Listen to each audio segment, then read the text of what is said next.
Hello दोस्तों, नमस्कार। ज्ञान गंगा यूट्यूब चैनल में आपका स्वागत है। आज हम बात करेंगे मांग के नियम के विषय में।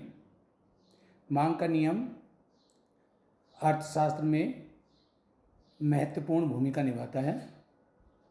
साधारण बोलचाल की भाषा में अगर हम देखें तो मांग का नियम हमें यह बताता है कि किसी वस्तु की कीमत में कमी होने पर उसकी मांग में वृद्धि हो जाती है तथा वस्तु की कीमत में वृद्धि होने पर वस्तु की मांग में कमी हो जाती है।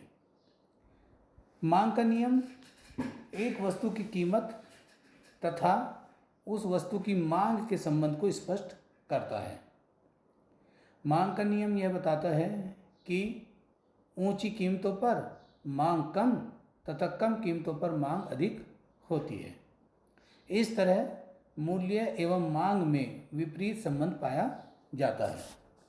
दूसरे शब्दों में यदि हम कहें तो यदि अन्य बातें समान रहे तो, अन्य बातें समान का मतलब ये होता है कि देश, काल, वातावरण इत्यादि में कोई परिवर्तन न हो तो अधिक मूल्य पर किसी वस्तु विशेष की कम मात्रा खरीदी जाएगी और कम मूल्य पर उस वस्तु की अधिक मात्रा खरीदी जाएगी। सरल शब्दों में हम कह सकते हैं कि मूल्य के गिरने से मांग बढ़ती है और मूल्य के बढ़ने से मांग घटती है। इस प्रकार मांग और कीमत में विपरीत संबंध पाया जाता है। मांग के नियम की मान्यताएं। मांग का नियम उसी दशा में कार्य करता है जब कुछ नियम अथवा कुछ शर्तें स्थिर रहे। जैसे उपभोक्ता की आय स्थिर रहनी चाहिए। अगर उपभोक्ता की आय स्थिर है तो मांग का नियम काम करेगा।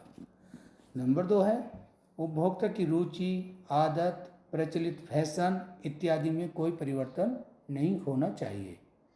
तीसरा है स्थानापन्न वस्तुओं की कीमतों में कोई परिवर्तन नहीं होना चाहिए।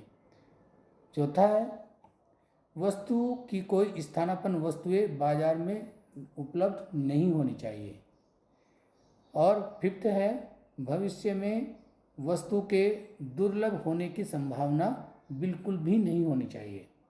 और जो आखिरी है वो है उपभोक्ता आपस में प्रतियोगिता करते हो।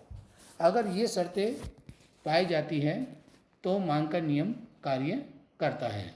आशा है कि मांग का नियम आपको अच्छे से समझ में आ गया होगा, और यदि आ गया है तो कृपया करके इसे एक बार लाइक कर दीजिएगा और शेयर कर दीजिएगा। वीडियो को अंत तक देखने के लिए आपका बहुत बहुत धन्यवाद। नमस्कार।